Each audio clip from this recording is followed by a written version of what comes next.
Erwin, enchanté. Salut, enchanté. On se retrouve dans le cadre de ton introduction sur Genesis. Et le but là, c'est qu'on discute un peu de ta carrière passée, les dernières actualités, etc. Mais pour commencer, est-ce que tu peux te présenter Erwin Gapet, réceptionneur attaquant, joueur de l'équipe de France de volley. J'ai commencé ma carrière à Saint-Benoît, dans une petite ville à côté de Poitiers. Okay. Et j'ai fait plein de clubs. On va en parler, bien sûr. Et voilà, aujourd'hui je suis à Poitiers, à la maison, et j'ai re-signé dans mon club de cœur. Et justement, pour revenir sur les débuts, comment tu viens en volley? C'est ton père aussi qui a été joueur, mon papa, lui, c'était un joueur déjà. Ouais. Ensuite, il est devenu entraîneur assez rapidement.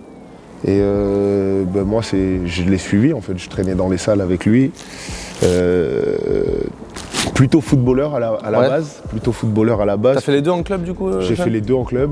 Et puis finalement, en fait, c'est quand on est arrivé en 98 dans cette ville où c'était vraiment, enfin, c'est toujours une ville de volley, mais ça l'était encore plus à l'époque.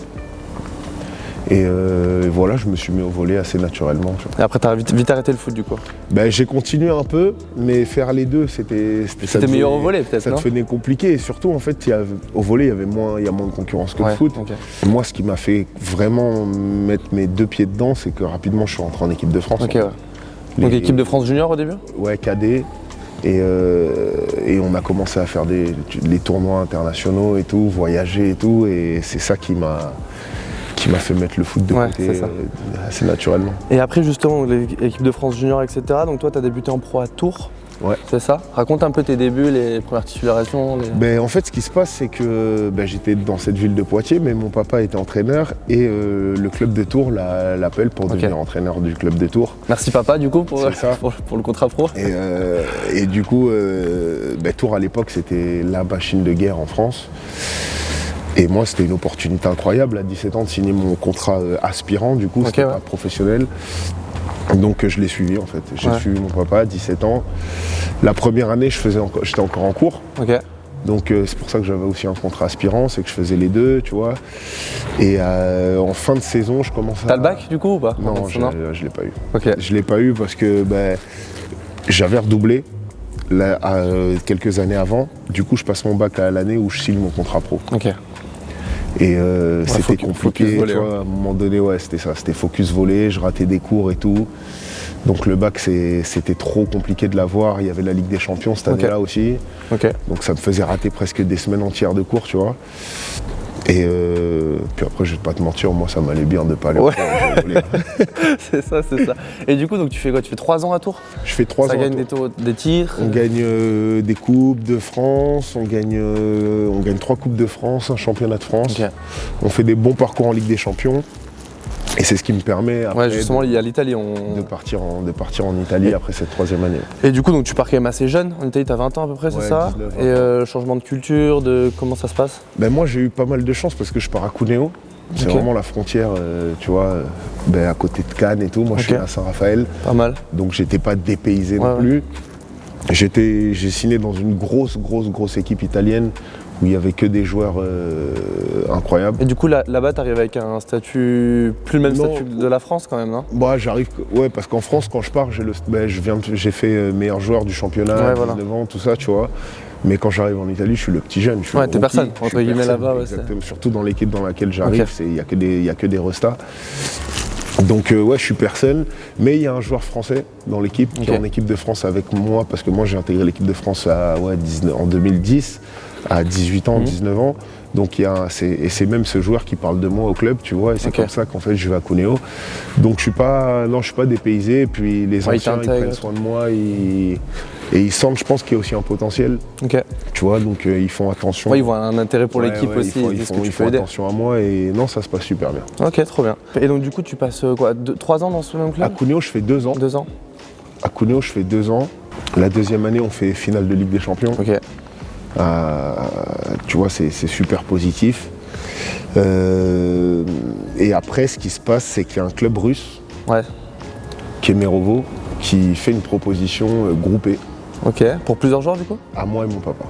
D'accord. Tu vois, donc Kemerovo, Sibérie, tu vois, moi j'ai 22 ans, je suis pas sûr de moi. Enfin, je suis pas sûr. Mais club de haut niveau. Ouais, club de haut niveau et tout, tu vois. Mais bon, Sibéry, à 22 ans, moi je suis vachement pote, vachement famille et tout. Bon, il y a mon papa, mais tu vois, c'est l'entraîneur, c'est pas la même chose. Et finalement, on décide de partir là-bas. Bonne expérience, mais j'étais pas prêt dans la tête, à mon âge, à partir en Sibérie. Ouais, la vie, là, il y a un vrai changement, c'est des paysans. Ouais. Grave. Et surtout, c'est pas un top club. Tu vois, donc même sportivement, tu passes d'une finale de Ligue des Champions, de gros objectifs européens à quelque chose de vraiment... Un club milieu de tableau, tu vois, de Russie. Et je finis pas la saison, à un moment donné, je craque et je pars, tu vois. Je craque et je m'en vais. Et je vais à Modène, là où... Ouais, c'est ça, voilà. Et là, il y a un renouveau un peu pour toi à Modène, ça repart bien? À Modène, c'est la folie. C'est le début de ma, entre guillemets, ma vraie carrière pour moi, tu vois. Trop bien. Club de fou, club familial, mais club historique en Italie. Vous remportez le titre là-bas, non? On gagne l'année d'après. L'année d'après, on gagne on fait le triplé, ouais. Énorme. Super coupe et championnat. Et du coup, en parallèle de tout ça, donc il y a la France après qui monte en niveau, parce que bon, aujourd'hui on sait où ça en est, mais il y a en même temps quand même... En même temps, tous les étés, à chaque fois, il y a l'équipe de France où on fait pas mal de choses. Et ouais, l'année du triplé à Modène, c'est pas la première année ni la deuxième, c'est la troisième année, là, en 2015. Et en 2015, il y a un titre avec l'équipe de France, c'est ça? Pour moi, c'est une année folle parce qu'il y a ce triplé avec Modène. Derrière, il y a la Ligue mondiale avec l'équipe de France et il y a le championnat d'Europe, les deux premiers titres majeurs de l'équipe de France. Ouais, pour toi, c'est quoi? C'est limite la meilleure année de ta carrière ou... Ouais, c'est l'année où il y a eu où tout, tu vois, je marchais sur l'eau, j'étais sur un petit nuage, tu vois, donc c'était vraiment une année folle. Ouais. Et après, donc il y a les JO de Rio, à l'équipe de France, où là, un peu plus négatif en termes de résultats. Ouais, négatif, mais je pense que Rio nous a servi. Oui, c'est ça, complètement. Si on n'aurait pas vécu ce qu'on a vécu à Rio, derrière, on n'aurait pas eu Tokyo et on n'aurait pas eu Paris. Ouais. Et Rio, mauvaise expérience, je pense que personne n'était prêt. Nous on arrive, qu'on fait l'erreur un peu des sportifs qui font la première fois au JO en fait. On a des étoiles dans les yeux, on veut aller Brésil et tout. On va aller voir les autres sports, on cherche les stars dans le village, on fait des photos, tu vois. Parce qu'après du coup sur les autres JO là t'as l'expérience et c'est on a l'expérience, on se prépare vraiment pendant 4 ans à les faire. Et on en a rien à foutre de voir les autres sports ou qui que ce soit, ou de faire des photos. On est là pour être champion olympique. Bon, ça a marché, on y reviendra. Yes. Et du coup après tu retournes en Russie encore. Là t'es plus âgé, tu te dis je retente le truc. Ouais, mais là je repars dans le gros club russe. À Kazan. Je repars dans le gros club russe, le club qui gagne les 3-4 dernières Ligues des Champions. C'est pas la même chose, même au niveau, que ce soit au niveau financier, niveau structure, niveau tout, tu vois. Je suis devenu père de famille. Et justement sur ça, pas trop compliqué de changer autant de clubs, tous les 2-3 ans t'as changé, sur la famille qui te suivait, etc. Finalement à Modène, tu vois, je suis resté au moins 5 ans, 5-6 ans. Cuglio, je suis resté 2 ans, il y a eu cette petit passage en Russie, mais où je reste finalement 3 mois, tu vois. Donc en vrai, depuis 10 ans, je suis en Italie en vrai là. Mais au final, c'est là-bas ton... Depuis, on va dire 8 ans, je suis en Italie. Et puis là, je pars dans la grosse écurie. Monstrueux. Et là-bas, parce que du coup, Italie, vrai pays quand même de volley, le championnat est fort. Russie aussi, il y a une culture un peu même, que ce soit les supporters, tout ça et tout. Moi, c'est beaucoup moins que l'Italie. Il y a un petit truc parce que justement, Kazan, tu vois, Ligue des champions depuis 3-4 ans et tout. Mais c'est différent. Il y a basket, il y a le foot, il y a le hockey. Le hockey beaucoup. Il y a plein de choses. Et en Italie, les ambiances dans les salles, c'est comment? C'est vrai? Nous, à Modène, c'était vraiment incroyable.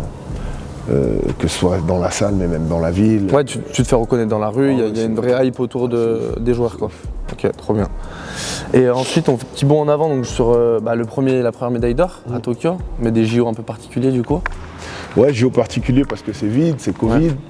Bonne ambiance dans le groupe, non? Ouais, bonne ambiance, mais non, on passe un peu par toutes les émotions, on se prépare comme des fous, on fait une préparation de malade, mais on passe par toutes les émotions. Le premier match, on se fait exploser par les Américains, et puis derrière, on perd un autre match, donc on est presque éliminé. Puis finalement, il y a un résultat qui nous va dans la poule, donc on reprend une petite chance, on passe par la petite fenêtre. Et finalement, après. Mais là, tu te dis que tu as encore envie. Donc au moins, après, peut-être ça vous lance, non? Ouais, non, il y a le fait, tu sais, c'était tout le temps ce truc-là de revenir entre les morts un peu, tu vois, de revenir des enfers. Et après, tu lâches tout. Ouais, c'est ça. Tu n'as plus rien à perdre. Ouais. Et à Tokyo, c'est ce qui s'est passé. Et on a monté notre niveau de jeu en 48 heures. Notre niveau de jeu, il a monté et la pression un peu a changé de camp, tu vois. Et après, il y a les handballeurs aussi qui gagnent. Vous êtes allé les voir, non? Ou c'est eux qui sont venus vous voir? Non. Il y avait quand même un lien il y a un entre lien les parce équipes. Bon, il y a déjà un lien particulier entre les sports co quand même, tu vois. Sûr. Mais après, le handball encore plus parce que pour beaucoup, tu vois, Montpellier, c'est un gros vivier de handballeurs. Ouais. Et nous, notre centre de formation, il est à Montpellier. Okay. Donc il y a national, donc on est ensemble, il y a beaucoup depuis de mecs qui longtemps sont ensemble dans les chambres, dans les trucs. Tu vois, il y a une union. Mais non, à Tokyo, on jouait tous en même temps. Okay. Et je pense que c'est pour ça qu'à Paris, ils ont mis, nous on joue à 13h. Ils n'ont pas fait la même heure. Heureusement, les handballeurs n'y étaient pas, mais tu vois, tout était décalé. C'était prévu pour que ça puisse se tirer vers le haut. À Tokyo, tout le monde était à la même heure. Donc personne n'a vu les autres joueurs. Et justement, donc sur Paris très récemment, donc médaille d'or encore, avant de reparler vraiment de la médaille d'or, des matchs, etc. Quelle est la différence entre vraiment les Jeux de Tokyo et Paris? Enfin, vous le vivez comment, tu vois? La plus grosse différence, c'est le public. Ouais. Déjà. Et un stress en plus quand même ou pas forcément? T'as appris à le gérer? Au début, on s'est préparé à prendre une claque. Ok. Donc, mais même si on s'est préparé, la claque, on l'a prise quand même. Et quand tu dis préparé, c'est quoi? Vous avez même eu des interventions de peut-être, je sais pas, prépa mentale, des trucs comme ça? Il y a eu un prépa mental avec nous tout au long de même pas que la préparation, parce que ça faisait 3 ans qu'il était avec nous. Donc, ah oui, qu'il vous a suivi sur l'Olympiade. Ouais, c'est ça. Mais on se l'était dit, de toute façon, quoi qu'il arrive, tu n'étais pas prêt on n'allait pas être prêt, tu vois. Ouais. Et le premier match, on l'a vu, c'était plein, c'était la folie et on a joué crispé parce que c'était impressionnant. Puis petit à petit, on s'est habitué et puis au fur et à mesure du tournoi, c'est devenu une force, tu vois. C'est vraiment devenu une force. Ouais, à la fin, c'était monstrueux. Sur chaque point, ça s'élève, ça crie, c'est énorme. Et nous, on le dit et on se le dit entre nous, tu vois, que le quart de finale, si on n'est pas à la maison, on le perd. Tu vois. Ouais. Et c'est clair que le public, ça a été un homme en plus. Et pour revenir sur la prep mentale et tout, sans peut-être rentrer dans les détails ou autres, concrètement, comment ils vous préparent? C'était quoi C'était des séances de groupe? Il y a eu des séances de groupe, mais après c'était beaucoup des discussions aussi, parce que tu as la prépa du groupe, tu vois, entre nous et tout. On a fait des discussions tous ensemble, même avec le staff et tout. Mais après tu as la prépa du mec, tu vois, où, Makis, il pouvait pas venir nous voir dans nos clubs et tout. Ouais, bien sûr. Vous étiez en lien constant avec lui? Constant, tu vois. Et dès qu'il y avait des petits coups de mou et tout, moi j'ai pas eu affaire à lui beaucoup pendant la saison. Mais peut-être d'autres oui. Il y a des gars qui ont beaucoup parlé avec lui et c'est sûr que ça a aidé. Et ça du coup c'est le nouveau staff qui a mis ça en place parce que du coup il y a eu le changement d'entraîneur. Ouais, c'est le nouveau staff avec la Fédé, ils se sont dit que là ce qu'on va vivre à Paris ça allait être incroyable. T'es jamais préparé à ça, ouais. Donc il fallait mettre toutes les armes de notre côté pour être prêt mentalement, tu vois. Donc, mais je trouve que ça a été bien parce que même moi si je suis pas fan de base de tout ça. Mais malgré tout, tu vois, j'ai eu une période compliquée cet été parce que je me suis blessé avant les Jeux et Makis à chaque fois il a eu les bons mots, tu vois, et ça m'a fait du bien. Pour te garder un peu. Ouais, exactement. Parce que du coup tu te blesses comment? Est-ce qu'à un moment donné les JO étaient menacés ou pas du tout? Ouais, de ouf. Moi je me blesse 1 mois et demi. Je me fais une déchirure au mollet 1 mois et demi avant les Jeux. Et c'est même au-delà du fait que est-ce que je serai au jeu, c'est que ma préparation. Ouais, est-ce que tu seras en forme? Ma préparation elle est morte, tu vois. Ouais. Parce que le mollet tu peux rien faire. Donc à un moment donné c'était très très dur. Et à chaque fois, Makis, notre prépa là, il a eu les bons mots pour me garder, tu vois, que je garde la tête haute et que je continue de bosser et d'y croire, tu vois. Et du coup sur le tournoi, toi au début t'arrives à 100% ou quoi? Non, pas du tout. Et au final, t'es à 100% même pas? Même pas. Physiquement, je peux pas, j'ai fait 3 semaines de prépa. Ouais. Et je le sens, mais tu vois, même le fait que le coach me fasse confiance et qu'il me mette quand même titulaire, ça m'a fait aussi un truc qui a fait que...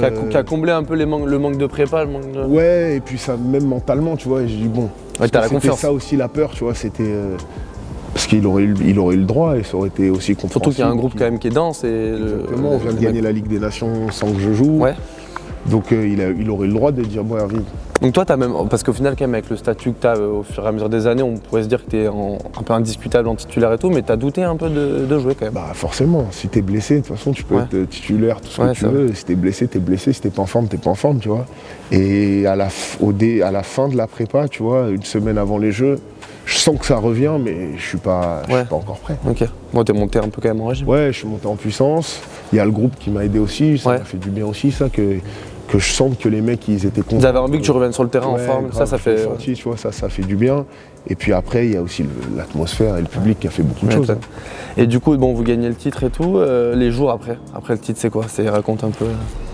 Bah, les jours après le titre, il y a 2-3 jours de fête, tu vois, j'imagine la fatigue un peu. Mais moi, je suis très rapidement rentré ici avec la famille et je suis très rapidement parti en vacances. Ouais.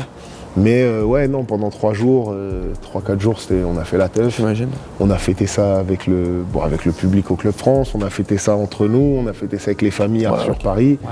Puis après, toutes les occasions étaient bonnes pour eux. Après, le truc, c'est que nous, ça reprend direct, tu vois. Donc, il y a beaucoup de mecs qui reprenaient une semaine, 10 jours après. La préparation. Donc, au final, pour le championnat, donc tout le monde s'est la carrière continue, en fait. Après, c'est ça. Et moi, j'avais fait aussi ce choix de ne pas signer. Donc, j'étais en vacances. C'est ça. Et donc, ça faisait bien 10 ans que je n'avais pas pris des vraies vacances. Ah ouais. Donc, je suis parti. Mon frère, il habite en Guadeloupe. Il était au jeu. Il est parti direct, lui, le lendemain. Et moi, je l'ai rejoint. Ton frère, il joue? Il joue plus. Il a joué, c'est ça, ouais. Et donc je suis parti avec ma femme en Guadeloupe pendant 3 semaines. Trop bien. En mode. T'as fait off? Off. Trop bien. Off de ouf. Ok. Et donc du coup, ça nous amène à Poitiers, où on est aujourd'hui. C'est ça. Poitiers, la ville de tes débuts, un peu, tu reviens dans ton club de cœur. Comment ça s'est fait en fait Ce qui se passe, c'est que, tu sais, moi j'ai mal vécu un peu le après Tokyo où tu dois repartir dans ton club direct. Et où surtout après Tokyo, après l'émotion que tu as vécue, t'as une redescente. T'as une redescente, mais toi tu redescends, mais le club où tu vas, sauf que sportivement tu dois toujours être des gros objectifs, et je le vois avec les gars là, et je sais que je vois comment c'est dur, tu vois, de se remettre dedans et tout. Et donc moi j'étais en mode je vais attendre. Ouais. J'étais en mode je vais attendre. Je prends le temps de décompresser et je refais pas les mêmes erreurs. Je me suis retrouvé sans avoir signé nulle part, avec des opportunités. Tu vois. T'as parlé de Nantes un peu de. J'ai parlé avec Nantes pendant très longtemps pendant la saison. Mais malheureusement dépôt de bilan. C'est ça. Mais tu vois, on s'était un peu projeté déjà avec ma famille de rentrer en France. Ok. Un peu, tu vois, sans truc, mais on s'était mis dans la tête que peut-être ce serait bien qu'on rentre un peu, tu vois. Ok. Après, moi, les opportunités qu'il y avait, c'est ce que je te disais en off, le Qatar, l'Indonésie. Des championnats qui démarrent en janvier.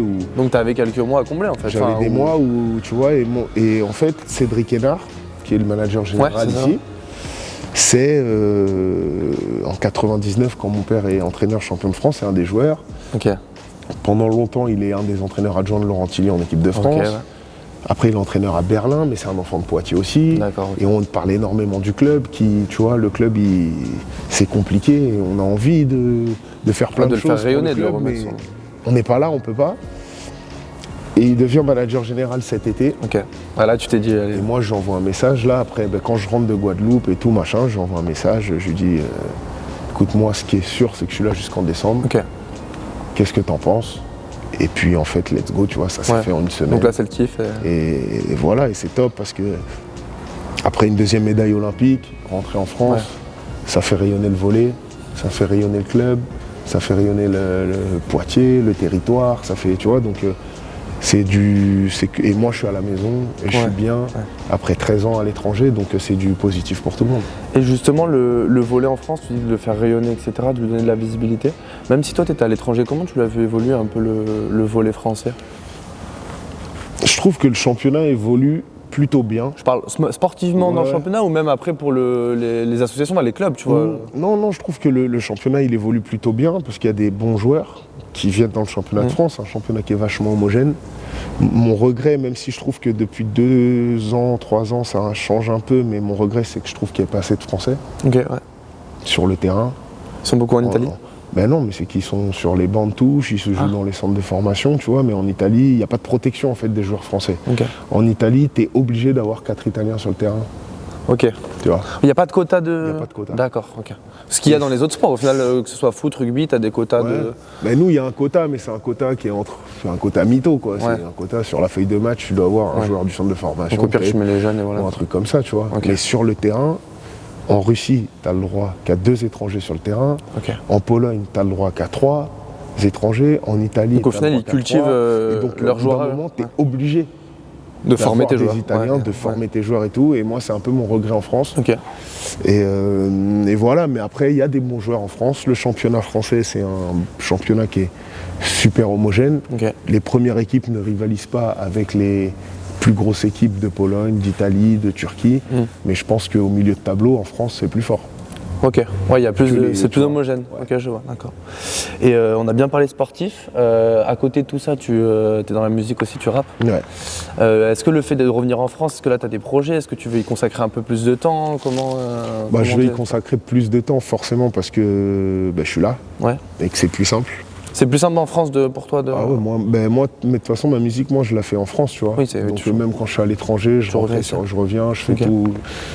Ou alors on fait un peu à distance, mais c'est compliqué. Le gros du travail, on le fait ici. Et t'as commencé comment tu t'es mis à... Là, à côté. Ouais, non, mais jeune, ça jeune, date de quand? À côté, un groupe de potes, des open mic, des scènes, tu vois, et dans la cour. Studio à la maison chez un pote. Donc ça a commencé comme ça, en vrai, comme beaucoup de jeunes rappeurs, tu vois. Et après, ça m'a plus lâché. Et toi, par exemple, bon, t'es pas du tout encore à la retraite, on en parlait, là, objectif quand même aussi JO 2028, etc. Mais tu te vois après essayer vraiment de t'y consacrer à plein temps? Je me vois peut-être pas rapper à 40 ans. Tu comme vois, Booba. Comme il y en a plein, tu vois, qui rappent encore. Tu vois. Moi, je me vois pas.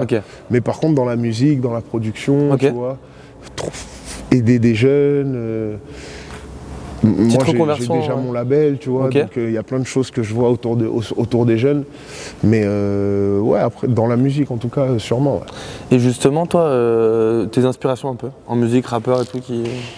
Inspiration, c'est... De toute façon, moi, je suis un fou de rap français. Je suis un mordu de rap français, tu vois. Je pense que la personne que j'ai le plus écouté, c'est Despo. Tu vois, c'est pas ma génération, ça. Ouais, non. Mais c'est pas la mienne non plus, tu vois. J'écoutais beaucoup les anciens. Mais non, après, je suis un mordu de rap français, j'écoute tout ce qui se fait, même des plus jeunes aux plus anciens. Et après, il y a beaucoup de musique africaine aussi par rapport à mon père, forcément.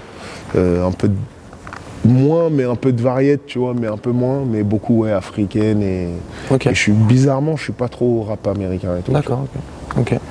Et toi, quel lien t'entretiens, ou même par exemple la Modène où tu as passé beaucoup d'années, et comment c'était?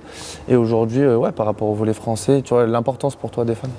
De toute façon, nous, surtout avec l'équipe de France, on sait qu'on a fédéré beaucoup ces dernières années, tu vois. Malheureusement, on n'a pas la chance de jouer devant notre public énormément. Là, il y a eu les Jeux, mais ça se compte sur les doigts d'une main, les dernières fois qu'on a joué en France avant les Jeux. Mais on sait qu'on est aimé, on sait qu'on est suivi. Et tu vois, le fait de revenir en France, c'est aussi ça, tu vois, c'est de pouvoir aussi... T'avais besoin quand même de ça, d'être aussi proche des fans français? D'être proche aussi du public français, tu vois, parce que par exemple, Modène, j'ai une famille là-bas. Modène, c'est vraiment une famille. C'est le public de Modène, mais je sais qu'aussi ici, il y a un public, il y a des gens qui nous suivent, et je trouve que c'est important, même avec Genesis, mais aussi le fait de rentrer en France, de pouvoir faire tu vois, demain on part à Chaumont, je sais que c'est plein. Ça va être. Et c'est top. Moi je suis content après 13 ans de revenir à Chaumont, de revenir dans toutes les salles de France et aussi rencontrer nos fans, rencontrer mon public. Et du coup le but après, donc sur Genesis, c'est quoi? C'est que tu puisses rencontrer un peu des mecs, donner un peu des maillots, des échanges? Oui, bien sûr, d'avoir des échanges, de pouvoir aussi rendre ce que un peu à Paris, parce que nous on le voit sur les réseaux, les messages, les trucs, les encouragements. Du concret un peu aussi. Mais un peu de concret aussi, tu vois, c'est cool de rendre l'appareil, de rendre ça. Donc on va faire plein de Et tu veux parler volley ou tu veux parler rap aussi un peu Non, on va faire les deux, c'est obligé, on va faire les deux. Ou une séance en studio alors petit clip, un truc comme ça. Présence au clip, tu vois, on peut faire plein de trucs. Il y a plein de trucs je pense qu'il y a plein de choses qu'on peut mettre en place, tu vois. Il y a des clips de prévus avant la... Pour l'instant, pas tout de suite. Pour l'instant, on est en studio. On est en studio, mais... Tu prépares quoi, un album ou... On voit, tu sais, le studio, c'est... Tu veux pas trop en dire? Ouais, on est au studio. Ok, bon, c'est cool. Merci, Erwin. Yes, merci beaucoup.